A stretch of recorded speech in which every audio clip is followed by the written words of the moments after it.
Welcome once again. The leadership of the West African sub-region has called on Nigeria's Electoral Commission, the Independent National Electoral Commission INEC, to comply with the provisions of the Electoral Act 2022 on the collation of results for the presidential and National Assembly elections, which were held on February 25, 2023.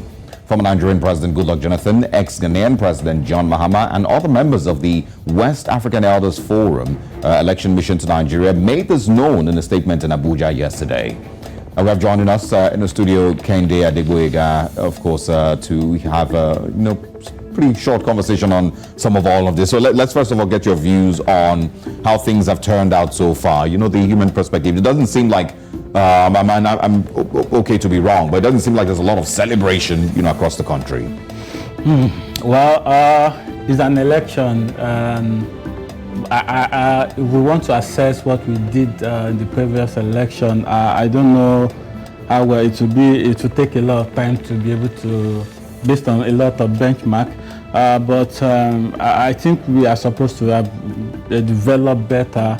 Like, for instance, the incident of ballot snatching, voter intimidation, even in urban Lagos. Yeah. Like, it was so sad. I wasn't expecting that. So there's a lot of work that needs to be done. People are in some areas, so people are still fighting. They are still afraid, even afraid to even speak out about their joy or whatever they did during the election. So it's so sad. Well, I think it's a process. We are not going to get there overnight, but I'm thinking that we should at least get somewhere with this election. But sadly, with what happened during with discrepancies, INEC giving us stories about beavers, IREV, and all those things, and with over almost 400 billion naira budget for that election, it was really a sad show. Oh, you're disappointed with the very disappointed. But one of the guests that we spoke with earlier, was pointing out one of the things that he found, as a positive angle to it, and he, spoke about the turnout. But if you look at the numbers, are you impressed with the turnout so far, with the number of people who participated and, of course, on record, got to vote? One party got 8-point-something million, the other one got 6 million, and the third one got 6 million. So it's roughly about 21 million, and it doesn't seem to be even as much as the 2019 elections. So where did something go wrong? Because we recorded 87 million plus possible voters, but still we're hanging around 20 million. So we will need to do a lot of maybe field research to get why people didn't eventually get to the polling unit. But however, from my thought, we could say, some people couldn't get their voters card. Like I was at my own PU on Saturday, and someone was saying, this man, he couldn't get his voters card, but his name was on the register. So a lot of people couldn't get there. So the cash problem too could be a major challenge. A lot of people couldn't move. I'm very sure even election monitoring people, they couldn't move as you like. You have to first sort out cash. Yeah. Like before you can say I have to move from point A to point B. It could be one of the challenges. It could also be that voter apathy, like whatever happens, like you have conversation with people, whether I vote or don't vote, it doesn't matter. The people there, they might not be accountable to me and all that. But to some extent, I think from the result that I've seen, it's a well-contested election. And interestingly, especially in Lagos, it's impressive. It's also to tell you that people are going to tell you that it's not as regular. It's not the party. It's not like, is this party that is going to win? We are telling you that things are going to change.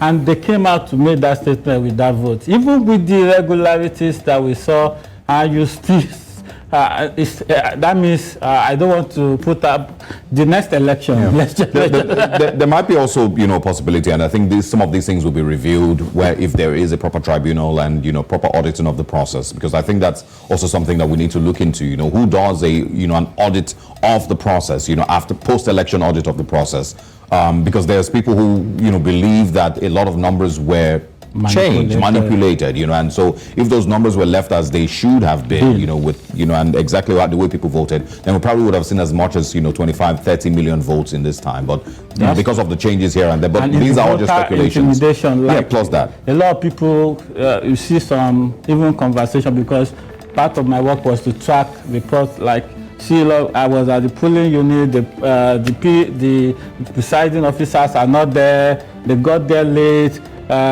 talk sent them, and all that could be why we saw the low turnout. I mean, the low turnout from the figures. Yeah. It's possible that we could have had more electoral votes if there were not such challenges in the election. Now, let's also talk about the human angle to some of all of this, you know, and I did ask earlier, you know, what a Bola Ahmed Tinubu presidency, what does it, you know, bring for Nigeria, you know, and what are the prospects that, you know, Nigerian citizens generally are looking forward to, you know, if his victory stands and, you know, of course, the courts, well, if there is, you know, a court case and the courts allow the victory to stand.